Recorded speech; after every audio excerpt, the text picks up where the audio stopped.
everyone.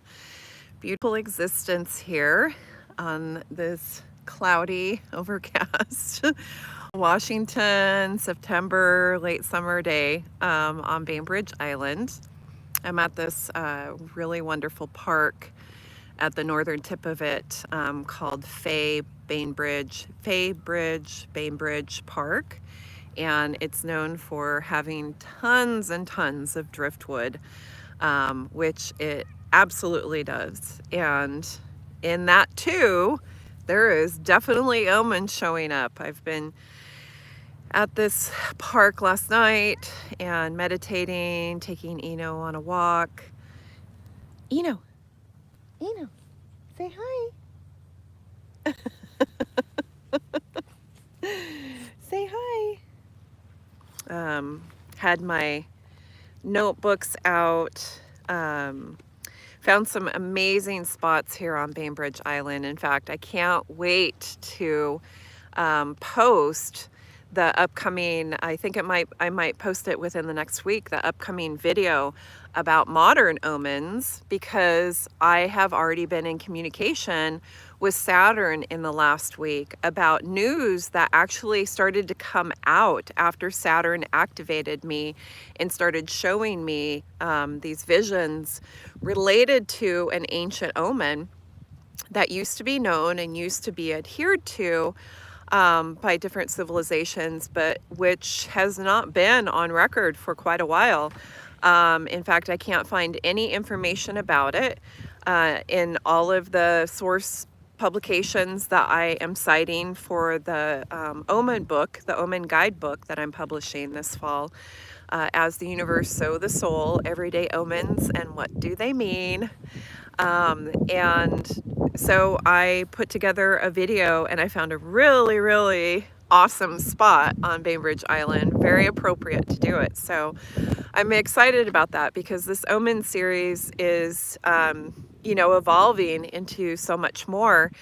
And in fact, I have an upcoming Omen Sunday series that is going to, and some of these are going to be lives so that I can continue to talk to people, especially post, or pre the book being released and post the guidebook being out there so that we can discuss the different omens in it and how people are working them into their practice to amplify your astrology, to amplify your alternative abilities and your practice in being able to connect with everything that's happening around you in your daily life, the way that our ancestors did, the way that indigenous wisdom keepers have been holding and passing down information for eons, and the way that, I've been able to source back to pre-Mesopotamian times. That's how much omens, have been deeply integrated into our history. And that's appropriate to say that this episode is called Omens, the Poetry of History. And I have a number of very interesting publications that have come out that have talked about the correlation between poetics and omens that we can get into. So this is going to be this next series about Saturn's omens that are going to show up in 2025 and what they mean that have been lost. I'm going to put that video series out probably next Sunday instead of doing a live, so that it can really start to sink in with people, because it's going to start happening in the spring of 2025. But it's, again, another way that when you've been in the practice of omens and you enhance your communication through them to the celestials, to nature, to animals, to everything that's happening, around you on a daily basis, you start to be able to receive more information. You can channel more pieces, become an omnidimensional author if you have not been translating pieces into a literary, piece that you've channeled or that you've received through your alternative abilities. Beyond the sky is limit. Omnidimensional limits, right? So in talking about today and how poetics, omens are the poetics of history. Omens are this very wonderful golden thread or red thread, however you want to equate this interweaving, this integral nature of how omens carry history down for us in these very, very succinct and poetic ways. There are many, many omens that are divinated and translated into more of a literary poetic basis on average. One of the things that I wanted to, there's a number of publications that I'll cite here in this video about how poetics and omens have been seen as poetics, or the correlation has been there. And the first one was from a book from 1868 that I have in the guidebook, the Omen guidebook that I'm publishing. And it's from William Nimmo, Nimmo, and it's called Omens and Superstitions. So there's a lot of different layers that Nimmo has brought in this book, from Arabia, from Glastonbury. There's so many different, and they oscillate between omens as predictive, or I say they're acknowledging as well, not just I say, but they are acknowledging or they are predictive. And this precognizant, superstition. In this book, one of the stories or the little fables that Nimmo goes into is how the superstition of, you accidentally turning the salt over on a table, and how you're supposed to take that salt and throw it over your shoulder. Some people say left shoulder, some people say right shoulder. Again, it's the interpretation of that person that's translating it, or of that civilization, that era. But that came from the Last Supper painting, and how Judas has turned the salt over on the table. So that particular superstition, is correlated to major pieces of art history as well. But one of the things, and one of the quotes that William Nimmo writes, is very apropos, especially to this discussion about omens being the poetics of history. And he says, quote, "Omens follow them who look to them," end quote. And this is another fable that he puts in there about speaking derogatory, or a character speaking derogatory towards omens and their validity, and then the person disappears and is never heard from again. So there is always that, condescension. There is always that opposition, that denial of, omens being, sorry, there's people around me, and I'm going to make sure that I don't film anybody that doesn't want to be filmed. So there is always that, but that's going to be a person that is not vibrating at an awareness of how they're interwoven with so many different cultures and civilizations. Their energy and frequency has been known on a very basic, primitive level by our species for thousands and thousands of years. So if a person isn't there, they're not there. But it doesn't mean that they can't be there at any time. And this quote in this fable from Nimmo really goes to show that there are going to be people that are always out there that are not necessarily going to connect or going to understand, omens, or believe in them, or superstitions, or whatever, but they've persisted throughout history. Like I said, this Omen guidebook that I'm publishing is thousands and thousands of years in multiple cultures throughout the world. So, you start to begin to ask, is it such a fallacy? Is it fake news? If it's existed for all of these different cultures and all these different peoples for all of this time. And I personally can say that it is absolute, It is an indicator of energy and vibration. I have been able to increase my communication levels with the celestials alone, if not expand my communications with more of nature, since I've been practicing and diligently looking at researching, writing this book, and living in a practice of everyday omens, just like our ancestors did. So a couple of the things that I wanted to kind of touch base about, because every one of these discussions that I put out there, I'm trying to give more snippets of what you'll find in this book, because it's very extensive. I'm up to hundreds of pages and I haven't even gotten close to being able to cite the over 60 publications that I've already sourced for it. So there's a really good chance that this first book is going to be volume 1 and it's going to be updated, or there's going to be a second volume, because that's how many omens there are out there. Some of the rare omens that I'm running across that you can look forward to, and that speak to history, that speak specifically to how omens are this poetics of history, is that there are omens related to specific families, especially in older civilizations and cultures within England, within Europe.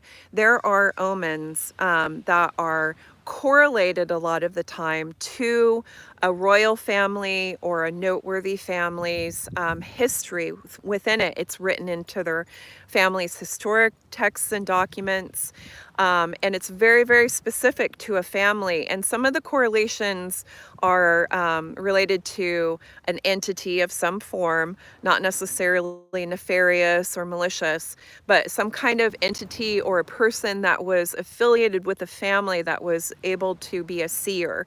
A lot of the descriptions of people that were oracles or mediums in the past, especially in the 19th century, were as seers. So if they had family members that were seers, there were premonitions that these seers had, or if there was a prominent seer during that era, they had, an omen that would come to them, and it was attributed to that family. So that's some of the rare omens that I am planning on putting in here, but it gets very extensive. Like I said, this is why there could be a couple volumes of this omen guidebook. But one of the other rare omens that I've already uncovered that I absolutely am going to do a video, if not a discussion about as well, live, are extinct animals, extinct animal omens. There are omens correlated to animals that have already been, that have been deemed extinct in our world. What does that actually mean? Because that in and of itself absolutely has a signature energy and frequency and knowing behind it, because we had this energetic, archetype in our world through a particular animal, and the animal isn't there anymore.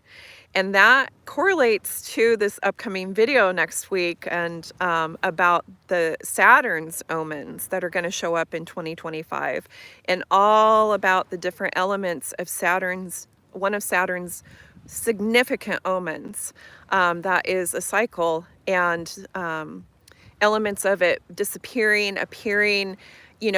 What does that mean? It all means something. There are these nuances and layers to omens, which is a good time to talk about, how does poetry get correlated to omens, right? How can you say, and this great statement that also came from William Nimmo and his book from 1868, Omens and Superstitions, about how omens are the poetry of history, right? So if you think about the different elements of poetry for poets or for writers or for people that just read it, there's metaphor, there's imagery, there's symbolism, there's all of these different nuances to poetry and how it gets translated, how it gets expressed into a poetic piece. And omens are a lot of the same. They are different nuances of the era, maybe of the specific family, of an element, of a weather pattern, of an animal, of a celestial. They're different layers and nuances of an omen. And like I said earlier, a lot of the omens, and you'll find in this book, will be very, very practical in how they've been translated, but some of them, a lot of them, will be very poetic in how they've been translated. And there's a whole lot of history behind that. Some of the biggest epics, really where poetry started to stand out as this oral translation of these narratives talking about different types of metaphors and different types of experiences of people. Some of the biggest epics, in fact, I'll get into one of the publications about it, about how poetry and omens are correlated, have elements of omens in them. The Homeric poetry has omens specifically written into them. That's how much this is correlated with these ancient, literary passages and translations into poetics in our world. So you can see how, they both have these nuanced levels of how to be able to describe something, how to go deeper into the investigation of something, to bring up these truths that we feel. And sometimes they're beliefs, but it is an actual experience that people are having. And what does it mean? What does it mean in your life? What does it mean that this animal just randomly showed up? What does it mean that, that the coronation, crown kept falling off of somebody's head? What is it? There's so many different types of omens, rare omens. Like I said, some of them are even extinct, and they talk about what happens when things go invisible or visible, right? So just in general, you can see how poetry and omens correlate in their layered dimensionality, okay? And this is why omnidimensional authors is such an appropriate terminology for this genre, which has existed forever, but is now being coined, or this personage, because we are tapping into, and a lot of omnidimensional authors are poets. In some way, shape, or form, they're not just authors, they're not just writers, they're a lot of poets, because we're already into these very, very subtle gradients and nuances, this dimensionality, this omnidimensionality and interwovenness and integral, aspect of things, the golden thread, a red thread that weaves throughout all of these things, energy and frequency, right? If you're describing in a poem, the subtle nuances of a person's facial expression, it's energetically, being captured, and you're trying to find the words to be able to correlate that. They're doing the same thing in omens. If you're experiencing something with an animal, a lot of the time they wrote it in a very poetic form. So, and on that, there are a number of publications that have been happening for decades that are very, very interesting. And I encourage you to look into them further, that discuss this correlation with poetics and omens. I have my notes here. Let me see. Okay, so there was a book, a really brilliant book in 1985 that was published by Stephen Owen. And he's a Harvard scholar, and it's about traditional Chinese poetry. And the title is literally Traditional Chinese Poetry and Poetics, Omens of the World. And he really goes into, how the different caricatures and their etymologies, are even not just related to omens, but even further related to birds. Again, with birds, birds as this correlation with omens absolutely exists in so many different cultures and societies. It's crazy. But one of the things that he quotes in his book is an omenscape. And I love the concept of that, because when you start practicing with everyday omens and looking for, or not even looking for, but being open for an experience of something to come to you that is outside the scope of everyday living for you. Like I said, whether it's an animal, whether you see a news story about a human birth or an animal birth that is different than a normal birth, those are also very rare omens. Different types of births from humans, different types of births from animals. So if you, however you see it, but if you stay open to it, you start seeing and having a different perspective in life, because you're tapping into the energy that exists and frequency that exists in everything in materiality.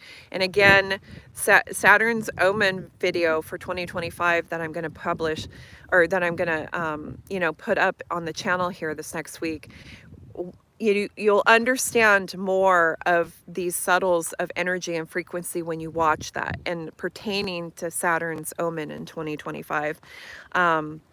But they really, you really start being able to open up this communication with these other beingnesses in these other dimensions, like I have.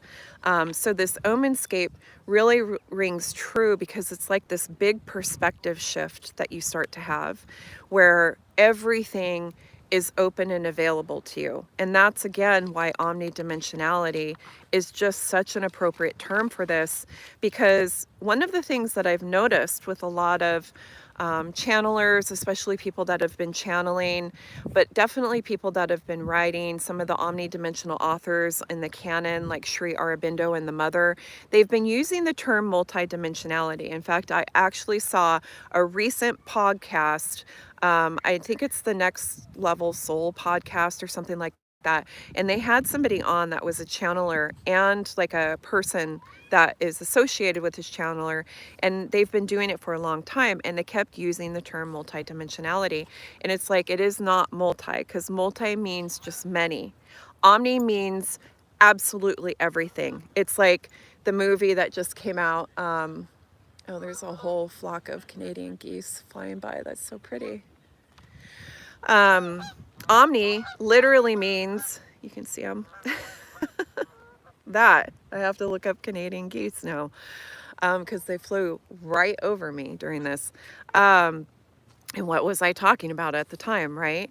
So multidimensionality does not have the larger spelling within it. It is not the right capture. It has been the right capture for over 100 years. Multidimensionality has been being used and is currently used, but it's not the right capture, because we're moving into a new time. And omnidimensionality means everything, everywhere, all at once, like the movie. That's omni. And that is literally what you start living when you walk into an omenscape, right? When your perspective starts to shift, where you're not necessarily looking for them, but you got a guidebook and you have somebody to be able to talk to, and a community that's growing to be able to talk to about a daily practice in this. But when it happens, you have immediate source text to reference. You have a community and a person to talk to reference this, because you know that it means something, and you can tell. It's like playing in the sand over here. Sorry. You can tell, because your instinct is like, nah, there's something about that. Like I feel like there's something more there, right? When that happens more and more, you're opening up to anything and everything, because you don't know where the omen is going to come from. You don't know if it's going to come from an animal that you meet, or see a story about some rare thing that happened where you're just like, no, that means something to me. A tarot card, a natural element, weather element, some celestial activation that you didn't have any idea about, but it correlates to something that happened in your life on that day or that time.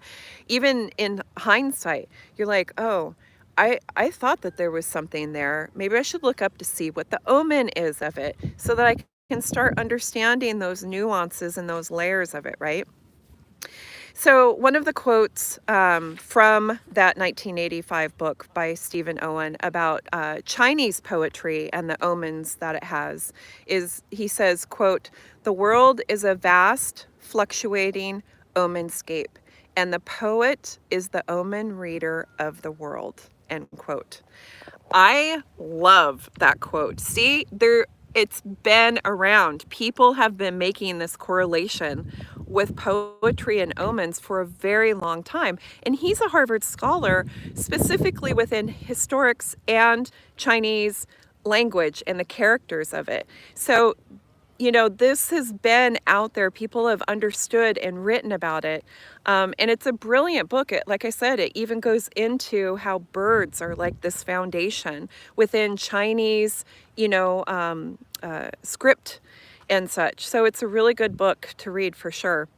Another paper that I found that correlates poetry with omens is David Larson's paper, which is called Signs, Omens, and Semiological Regimenes in Early Islamic Texts.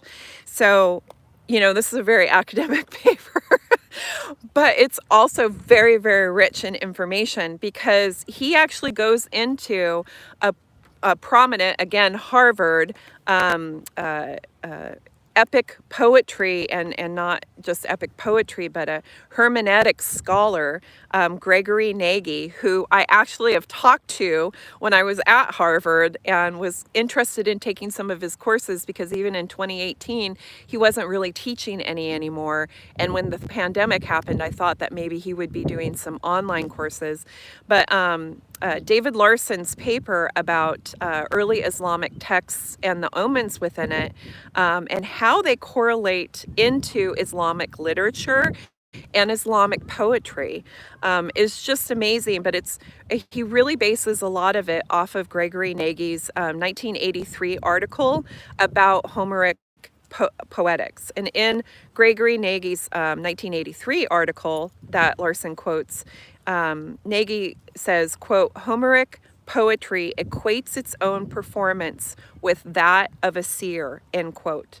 So Gregory Nagy has been saying since the early 80s when he published this paper, and David Larson has been building on it, about Islamic poetry and its correlation to omens.